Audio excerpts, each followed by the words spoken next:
Bismillahirrahmanirrahim. Assalamualaikum warahmatullahi wabarakatuh. Alhamdulillahilladzi ja'alal ilma taharratan linnufus wa nuran lil basair wa hadiyan inal jannah. Asyhadu an la ilaha illallah wahdahu la syarika lah. Wa asyhadu anna Muhammadan abduhu wa rasuluhu la nabiyya ba'dah.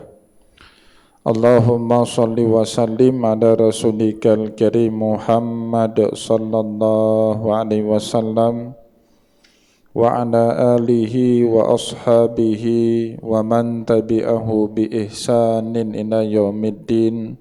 Summa amma ba'du.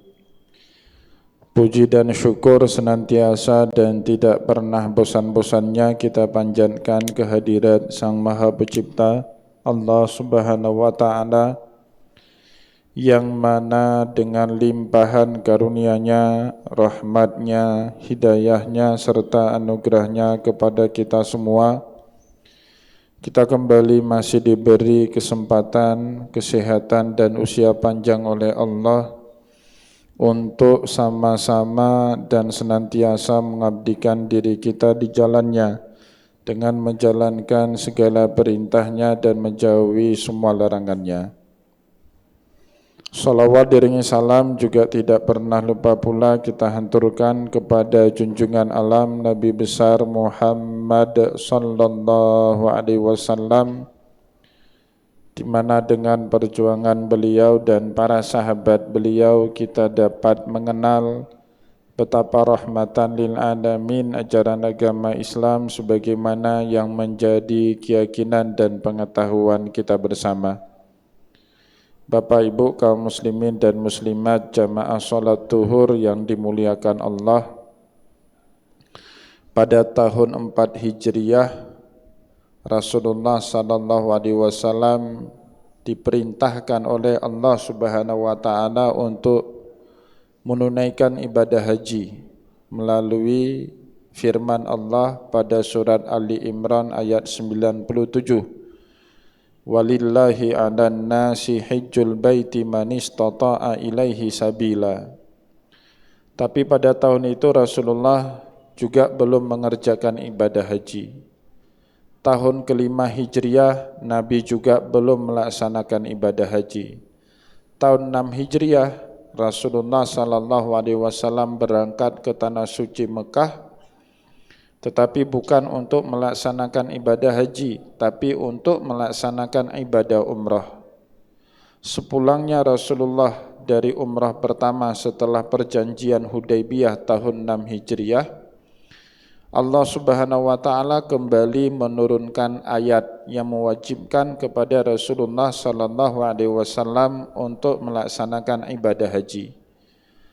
Kali ini ada di dalam surat Al-Baqarah ayat 196, wa atimul hajja wal umrata lillah, sempurnakanlah ibadah haji dan umrahmu semata-mata karena Allah. Bapak Ibu jamaah salat zuhur yang dimuliakan oleh Allah, di tahun 6 Hijriah itu juga Rasulullah belum melaksanakan ibadah haji. Tahun 7 Hijriah Rasulullah sallallahu alaihi wasallam juga belum melaksanakan ibadah haji. Tahun 8 Hijriah justru Rasulullah kembali ke kota Mekah dalam peristiwa Fathul Mekah, penaklukan kembali kota Mekah. Setelah 8 tahun sebelumnya Rasulullah diusir, tahun 8 Hijriah Rasulullah kembali ke kota Mekah sebagai pemenang, dan kemudian berbondong-bondong manusia masuk ke dalam ajaran agama Islam. Peristiwa itu bahkan diabadikan oleh Allah dalam surat An-Nasr. Idza jaa nasrullahi wal fath, jika telah datang pertolongan dari Allah dan kamu berhasil menaklukkan kota Mekah, wa ra'aitan nasa yadkhuluna fi dinillahi afwaja, maka kamu akan melihat manusia berbondong-bondong semuanya masuk ke dalam ajaran agama Allah. Bapak Ibu kaum muslimin dan muslimat yang dimuliakan oleh Allah, tapi di tahun itu Rasulullah tidak melaksanakan ibadah haji. Beliau hanya melakukan Fathul Mekah, penaklukan kota Mekah. 12 hari beliau menetap di kota Mekah. Kemudian Rasulullah SAW sebagai tanda syukurnya kepada Allah pergi ke daerah Tanim atau sekarang kita sebut dengan Masjid Sayyidah Aisyah untuk melakukan umrah sebagai tanda syukurnya kepada Allah berhasil dalam menaklukkan kota Mekah.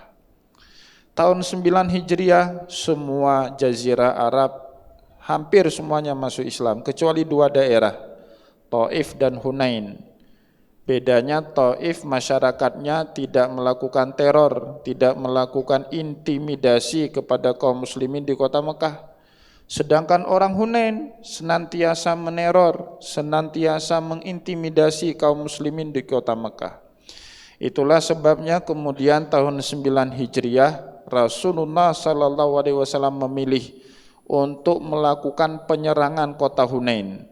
Nah, peristiwa itu sendiri juga diabadikan oleh Allah di dalam Al-Quran. Karena pertama sekali terjadi dalam sejarah Islam perang di mana jumlah pasukan kaum muslimin lebih besar dibandingkan pasukan kaum kafir, yaitu di dalam perang Hunain. Kalau dalam perang sebelumnya kaum muslimin selalu minoritas. Perang Badar 313 lawan 1000 orang. Perang Uhud 1000 pasukan muslim lawan 3000 pasukan kafir. Tapi kali ini dalam perang Hunain jumlah pasukan Rasulullah lebih banyak dibandingkan pasukan kafir. Maka Bapak Ibu yang dimuliakan oleh Allah, ternyata di dalam perang Hunain itu sebagian sahabat takabur, jumawa, sombong. Kemarin-kemarin perangnya kita jumlahnya sedikit bisa kalahkan mereka yang jumlahnya banyak, apalagi hari ini jumlah kita mayoritas, mereka minoritas. Tetapi ternyata kejadian terjadi sebaliknya. Rasulullah kalah di awal-awal perang Hunain. Kalaulah bukan pertolongan dari Allah, mungkin seluruh pasukan Rasulullah mati syahid. Begitu juga Nabi Muhammad sallallahu alaihi wasallam. Maka perang Hunain itu diabadikan oleh Allah di dalam surat At-Taubah. Walaqad nasarakumullahu fi mawatina katsiratin wa yauma Hunain. Sungguh Muhammad, kami telah banyak membantumu, telah banyak menolongmu di dalam banyak peristiwa perang, termasuk di dalam perang Hunain. Idz a'jabatkum kasratukum falam tughni ankum syai'a wa dhaqat 'alaikumul ardu bima rahubat summa wallaitum mudbirin. Di saat kalian jumawa dengan jumlah pasukan perang yang banyak, padahal jumlah pasukan perang yang banyak tidak ada makna apapun kalau tidak dapat pertolongan dari Allah Subhanahu wa taala. Singkat cerita Bapak Ibu, akhirnya Rasulullah bisa memenangi perang Hunain, tetapi banyak sekali sahabat Rasulullah yang syahid, bahkan juga banyak sahabat Rasulullah yang terluka. Maka Nabi Muhammad kemudian balik dari Hunain, singgah di suatu daerah 37 km dari sebelah selatan dari Masjidil Haram. Tempat itu dulu disebut dengan nama Ju'ranah, sedangkan sekarang disebut dengan nama Ji'ranah. Di tempat itu Rasulullah menyembuhkan, merecovery pasukan perangnya yang letih, yang luka-luka. Setelah pasukan Rasulullah sembuh, 2 minggu lamanya Rasulullah di Ji'ranah, Allah meminta Nabi Muhammad mengerjakan ibadah umrah sebagai tanda syukurnya Rasulullah sallallahu alaihi wasallam atas kemenangan yang diberikan oleh Allah. Bapak Ibu kaum muslimin dan muslimat yang dimuliakan oleh Allah, haji sendiri baru dikerjakan oleh Rasulullah tahun 10 Hijriah. Setelah 2 ayat turun berturut-turut mewajibkan kepada Rasulullah haji. Maka oleh sebab itu para ulama mengatakan haji itu tidak wajib segera. Yang penting kita sudah punya niat. Kalau sekarang tidak memada dengan niat, tetapi harus mendaftar Bapak Ibu. Maka oleh sebab itu para ulama sepakat berdosa kalau kita yang mampu tapi tidak mau mendaftarkan ibadah haji, walaupun perginya belakangan. Hari ini kalau kita daftar di Aceh, baru dapat panggilan 32 tahun kemudian. Ya, paling lama itu di Kalimantan Selatan. Ya, 2 minggu yang lalu saya jumpa sama Pak Kanwil Kementerian Agama, saya tanya, provinsi yang paling lama di mana Pak Kanwil? Nah, beliau menjelaskan di Kalimantan Selatan. Orang Banjar hari ini daftar haji 45 tahun kemudian baru bisa berangkat. Bahkan orang Malaysia, Bapak Ibu, bayi hari ini lahir didaftarkan sama orang tuanya ibadah haji, 80 tahun lagi bayi itu baru bisa berangkat haji. Dia sudah sepuh, sudah beruban, baru bisa berangkat haji. Tapi ibadah haji itu memang tidak wajib segera. Yang penting kita niat, kita mendaftar, setelah itu terserah Allah Subhanahu wa taala. Kalau Allah mudahkan pasti ada langkah. Kalau tidak dimudahkan maka sudah gugur kewajibannya. Baru setelah itu para ulama membolehkan kita melaksanakan ibadah umrah sambil nunggu. Kenapa? Rasulullah SAW dari 4 kali ibadah umrah yang beliau lakukan seumur hidup, 3 diantaranya dikerjakan sebelum Rasulullah berhaji. Pertama tahun 6 Hijriah setelah peristiwa Hudaybiyah. Maka Bapak Ibu kalau umrah boleh mikatnya dari Hudaybiyah. Kenapa? Rasulullah dulu pernah mikat dari daerah Hudaybiyah. Yang kedua, tahun 8 Hijriah setelah peristiwa Fathul Mekah, Rasulullah mikatnya di Tanim, di Masjid Sayyidah Aisyah. Yang ketiga, setelah perang Hunain tahun 9 Hijriah, Rasulullah SAW ngambil mikatnya dari Ji'ronah, 37 km selatan dari Masjidil Haram. 3 kali Rasulullah umrah sebelum beliau melaksanakan ibadah haji. Sekali umrah Rasulullah dikerjakan bersamaan dengan ibadah haji. Karena haji ini tidak sah kalau enggak dipaketkan dengan umrah. Maka oleh sebab itu di dalam surat Al-Baqarah ayat 196 Allah berfirman, wa atimul hajja wal umrata lillah. Sempurnakanlah ibadah haji dan umrahmu. Oleh sebab itu Rasulullah memperkenalkan 3 paket pelaksanaan ibadah haji. Haji dahulu, umrah belakangan namanya ifrad. Umrah terlebih dahulu, hajinya belakangan namanya tamattu. Haji dan umrah dalam satu niat namanya haji qiran.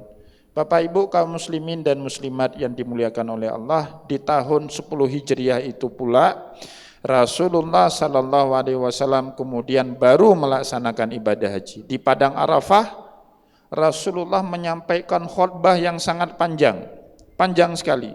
Bahkan kalau kita buka di dalam kitab hadis, sampai 2-3 halaman riwayat para sahabat tentang judul dan materi khutbahnya Rasulullah di Padang Arafah. Salah satu cuplikan dari khutbah Rasulullah yang panjang itu, Rasulullah SAW berkata, ya ayyuhan nas innallaha qad farada alaikumul hajja fahujju. Manusia, pada hari ini Allah telah mewajibkan kepada kalian ibadah haji, maka berhajilah kalian semua. Tiba-tiba ada seorang sahabat Nabi namanya Aqra bin Habis radhiyallahu anhu. Dia berdiri, dia menyela khutbahnya Rasulullah. Sahabat ini bertanya, afi kulli amin ya Rasulullah, apakah haji itu wajibnya setiap tahun seperti kita puasa di bulan suci Ramadan wahai Rasulullah? Terdiam Nabi Muhammad. Ya beliau tidak tahu mau jawab apa.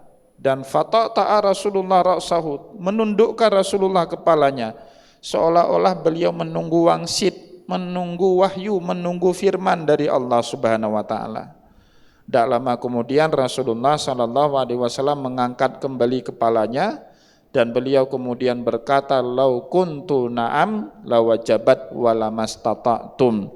Seandainya pertanyaanmu hari ini saya jawab iya, maka haji akan jadi kewajiban setiap tahun dan pasti kalian tidak akan pernah sanggup melaksanakan ibadah haji. Alhamdulillah Bapak Ibu, barokahnya ada sahabat yang hari itu menginterupsi khutbahnya Rasulullah, kita jadi tahu kalau haji ini tidak wajib setiap tahun. Haji ini wajibnya sekali seumur hidup. Maka oleh sebab itu, ya kita sama-sama mendoakan ya saudara-saudara kita, teman-teman kita, kolega kita yang insya Allah besok mulai masuk asrama haji dan insya Allah kloter pertama akan berangkat ke Tanah Suci besok lusa tanggal 29 Mei. Dan juga sambil kita selalu bermunajat kepada Allah agar kita dimudahkan langkah, dimudahkan ekonomi, dimudahkan kemampuan fisik, mental dan ilmu agar kemudian bisa menunaikan ibadah haji sebagaimana Allah Subhanahu wa taala telah mewajibkannya kepada kita semua.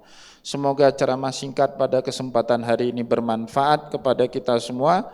Saya mohon maaf jika ada yang tidak berkenan. Wallahu muwaffiq ila aqwamit thoriq wa nasrun minallah fatun karim. Wassalamualaikum warahmatullahi wabarakatuh.